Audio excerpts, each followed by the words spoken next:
Hi everyone and welcome back to English with TKS. আশা করি আমার প্রিয় ছাত্র ছাত্রীরা সবাই ভালো আছো। Today I shall discuss the past indefinite tense or simple past tense in detail here. আজ আমি তোমাদের কাছে সাধারণ অতীতকালটি বিস্তারিতভাবে আলোচনা করব। দেখো, what is past indefinite tense? The past indefinite tense is used to denote an action completed in the past or a past habit. অর্থাৎ অতীতে কোনো কাজ ঘটেছিল বা অতীতের কোনো অভ্যাস বোঝাতে এই পাস্ট ইনডেফিনিট টেন্সটি ব্যবহৃত হয়। প্রথমে দেখে নেওয়া যাক স্ট্রাকচারটা, গঠনটা কি। দেখো, স্ট্রাকচার গঠন, প্রথম কি হচ্ছে সাবজেক্ট কর্তা, তারপর কি বসবে মূল ভার্বের সেকেন্ড ফর্ম অর্থাৎ ভার্ব টু বা মূল ভার্বের পাস্ট ফর্ম বসবে, তারপর কি বসবে অবজেক্ট অর্থাৎ কর্ম বসবে। তার প্রথম কি বসছে সাবজেক্ট প্লাস মূল ভার্বের পাস্ট ফর্ম প্লাস কি অবজেক্ট, এটা হচ্ছে স্ট্রাকচার। তারপর কি আছে চেনার উপায়, কি করে চিনবো, the easiest way to identify the past indefinite tense. Past indefinite tense বা সাধারণ অতীতকাল চেনার সহজ উপায় হলো, দেখো কি থাকবে বাংলা ক্রিয়াপদের সাথে কি থাকবে, ল লাম ত তেন, কথাগুলো যখন বাক্যে থাকবে তখন বুঝবো যে এটা পাস্ট ইনডেফিনিট টেন্স। আমি একটা উদাহরণ দিয়ে বুঝিয়ে দিচ্ছি। দেখো কি আছে, আমি কাজটি করেছিলাম, দেখো লাম কথাটা আছে, লাম তার মানে past indefinite tense.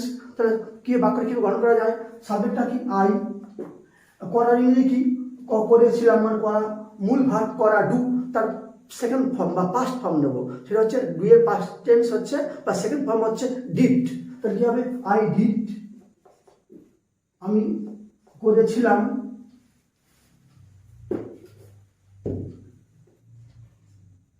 I did, অবজেক্টটা কি কাজটি the work, I did the work, আমি কাজটি করেছিলাম। এবার আমি একটা চার্টের সাহায্যে বা মানচিত্রের সাহায্যে তোমাদের কিন্তু আমি এই পাস্ট ইনডেফিনিট টেন্স আর ভালো করে বুঝিয়ে দিচ্ছি, তোমরা এবার লক্ষ্য রাখো। এখানে একটি চার্ট আছে বা মানচিত্র আছে, দেখো এই চার্টটি ভালো করে মুখস্থ করলে বা শিখতে পারলে তোমরা কিন্তু ইংরেজি ভালো বলতে পারবে, ইংরেজি লিখতে পারবে। অর্থাৎ এই যে এখানে আছে কিছু রেগুলার অ্যান্ড ইরেগুলার ভার্বস, এইগুলো কিন্তু তোমার জানতে হবে, তাছাড়া টেন্স শিখতে পারবে না। এখানে দেওয়া আছে দেখো প্রেজেন্ট টেন্স বর্তমানকাল, পাস্ট টেন্স অতীতকাল, আর পাস্ট পার্টিসিপল। পাস্ট পার্টিসিপল মানে কি হচ্ছে ক্রিয়া ও বিশেষণের গুণযুক্ত পদ, ওর মানে ওটা। যাই হোক, তো কি আছে প্রথমে কি আছে এই ভার্বগুলো দেখো, মানে হচ্ছে কি জাগরিত হওয়া, পাস্ট টেন্স কি আছে অ্যাওক মানে জাগরিত হয়েছিল, আর এখানে পাস্ট পার্টিসিপলটা কি অ্যাওকেন। তারপর কি আছে দেখো অ্যারাইজ মানে ওঠা প্রেজেন্ট টেন্সে, পাস্ট টেন্সে কি আছে অ্যারোস উঠেছিল, আর অ্যারাইজেন এটা পাস্ট পার্টিসিপল ফর্ম। এরকম আরও আছে অ্যাটাক আক্রমণ করা প্রেজেন্ট টেন্সে। পাস্ট ইনডেফিনিট টেন্সে এবার মনে রাখতে হবে পাস্ট ইনডেফিনিট টেন্স বা সিম্পল পাস্ট টেন্স গঠন করার জন্য শুধু এই যে ভার্ব টু অর্থাৎ মূল ভার্বের পাস্ট টেন্স সেকেন্ড ফর্মটা ব্যবহার করতে হবে সর্বদা। তাহলে আর কি আমি উদাহরণ দিচ্ছি, অ্যাটাক্ট এরকম আরো অনেক উদাহরণ আছে, তোমরা কিন্তু এগুলো ভালো করে মুখস্থ করে রাখবে। পাস্ট ইনডেফিনিট টেন্সের আরো কিছু উদাহরণ আছে, দেখে নাও। কি আছে, আমরা মাছ ধরেছিলাম বা ধরিয়াছিলাম, লাম আছে, তার মানে কি পাস্ট ইনডেফিনিট টেন্স হবে। কেমন, তাহলে দেখো আমরা সাবজেক্ট উই, ধরার ইংরেজি কি ক্যাচ, তাহলে তার সেকেন্ড ফর্ম বা পাস্ট ফর্মটা কি হবে কট। তাহলে কি হচ্ছে উই কট, কি ধরেছিলাম অবজেক্ট কি ফিশ, উই কট ফিশ হয়ে গেল। তারপর কি আছে, তুমি একটি সাপ মেরেছিলে, ছিলে পাস্ট টেন্স। হ্যাঁ, তারপর দেখো মেরেছিলে তার মানে পাস্ট টেন্স, তাহলে কি হবে তুমি ইউ মানে তুমি বা তোমরা, ইউ মানে কি কিল, তার সেকেন্ড ফর্ম বা পাস্ট ফর্মটা কি হবে কিল্ড, ইউ কিল্ড হবে ইউ কিল্ড। একটি সাপ object a snake,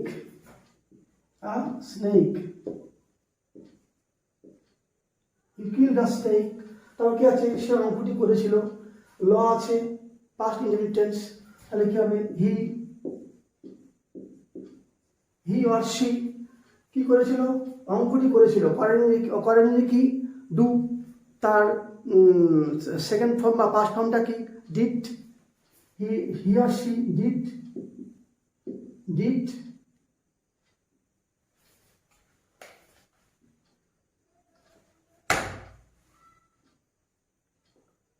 did the sum, he or she did the sum। তাহারা ক্রিকেট খেলেছিল ল, পাস্ট ইন ল আছে, পাস্ট ইনডিফিনিট টেন্স, তাহলে কি হবে, দে মানে তাহারা সাবজেক্ট, সাবজেক্টটা দে। খেলার মধ্যে কি, প্লে, তার সেকেন্ড ফর্ম বা পাস্ট ফর্মটা কি, প্লেট। দে প্লেট কি খেলেছিল, অবজেক্টটা কি, ক্রিকেট।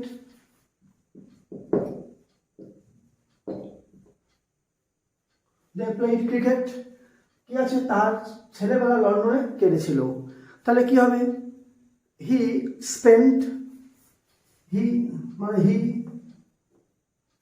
স্পেন্ট, SPENT, স্পেন্ডের সেকেন্ড ফর্ম বা পাস্ট ফর্ম কি হবে, spent. He spent his boyhood,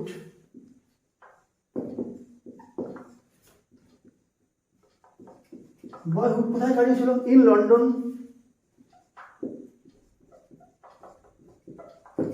next আমি আরো দু একটা উদাহরণ দিয়ে শেষ করব। পাস্ট ইনডেফিনিট টেন্সের আরো কয়েকটি উদাহরণ আছে, লক্ষ্য করো। কি আছে, অতীতকালে যখন হ্যাবিচুয়াল পাস্ট অর্থাৎ অতীতকালে নিয়মিত অভ্যাস বোঝাতে আমরা কি ব্যবহার করব, ইউজ টু কথাটা ব্যবহার করব। দেখো কিরকম, সে প্রত্যহ নদীতে স্নান করতো বা করিত, নিয়মিত অভ্যাস বোঝাচ্ছে, প্রত্যহ, তাহলে কি হবে, সাবজেক্টের পরে ইউজ টু বসবে। হি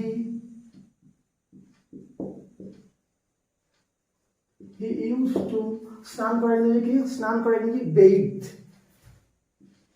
BATHE, he used to bathe in the river,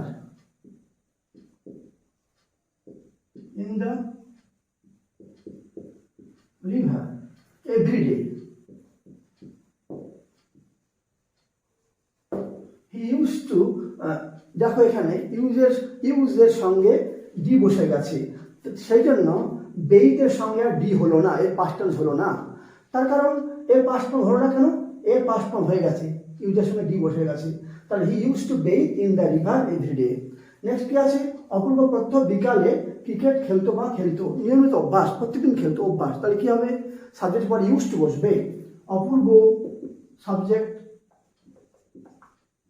অপূর্ব, তারপর কি বলবে, ইউজ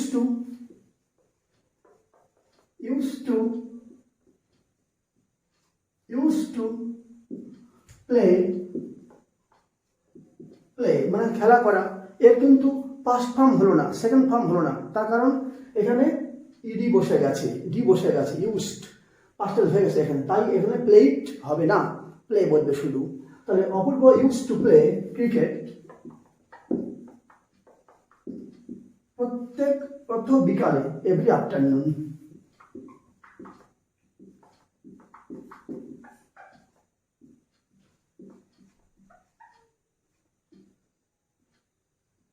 এভরি আফটারনুন। তারপর কি আছে, এবার আমি একটা অন্য প্রসঙ্গে যাচ্ছি। নেগেটিভ সেন্টেন্স কিভাবে হয়, অতীতকালে নেগেটিভ সেন্টেন্স ব্যবহার করতে গেলে কিভাবে তৈরি করা হয়, দেখো। না বাচক নেগেটিভ সেন্টেন্স, রমেন মিথ্যা কথা বলতো না, তাহলে এটা কি, ত না আছে, কি আছে, ত না, হ্যাঁ, তাহলে কি হবে, দেখো ত আছে, তার মানে পাস্ট ইনডেফিনিট টেন্স। তাহলে রমেন ডিড নট হবে, দুয়ের past negative sentence, past indefinite tense বোঝাচ্ছে, তাহলে কি হবে, রমেন ডিড নট হবে। দুয়ের পাস্ট টেন্স নেগেটিভ সেন্টেন্স তৈরি করতে গেলে আমরা ডু ভার্ব ব্যবহার করি, হ্যাঁ, এখানে যেহেতু পাস্ট টেন্স, তার দুয়ের পাস্ট টেন্স ডিড হবে, রমেন ডিড নট। বলা ইংরেজি কি, বলা ইংরেজি tell, Ramen did not tell, told হলো না কেন, কারণ দুয়ের পাস্ট টেন্স ডিড হয়ে গেছে, তাই আর টোল্ড হবে না, সেকেন্ড ফর্ম, মূল ভাবে সেকেন্ড ফর্মটা হবে না, পাস্ট ফর্মটা হবে না। রমেন ডিড নট টেল এ লাই।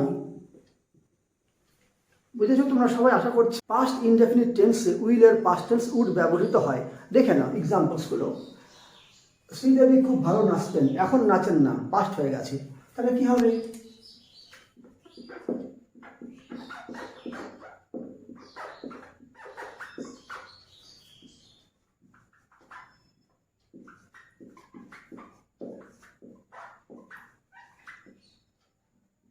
শ্রীদেবী, এখানে শ্রীদেবী সাবজেক্ট, তারপর কি হয়েছে, উইলের পাস্ট টেন্স উড হয়ে গেছে, তাই এখানে ডান্সের পাস্ট ফর্ম আর হবে না, প্রেজেন্ট ফর্মটাই থাকবে। নেক্সট কি আছে, তিনি মদ পান করতেন বা করিতেন।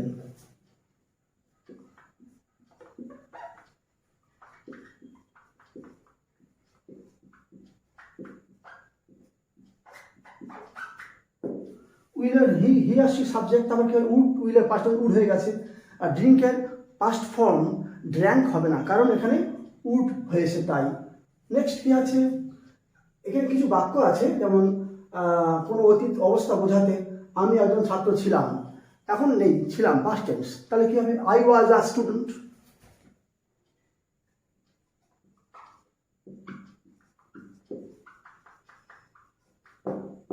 আই ওয়াজ আই সঙ্গে ওয়াজ হয়, আমি ছিলাম, আমি ছাত্র। নেক্সট কি আছে, আমরা ছাত্র ছিলাম, মানে উই এর সঙ্গে ওয়্যার হয়, we were students.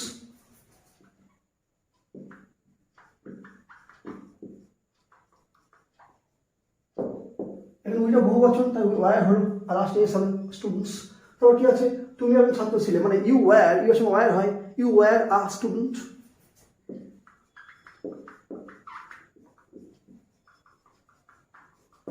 You are student, সে একজন ছাত্র বা ছাত্রী ছিল, মানে হি আর C.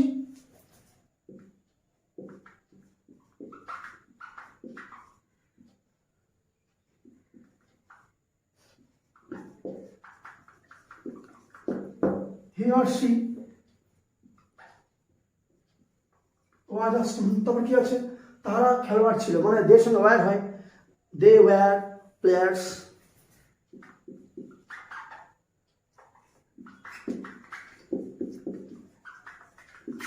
Thanks for watching my video, and if you want more videos like this, please like, share and subscribe to my channel and press the bell icon for the latest updates.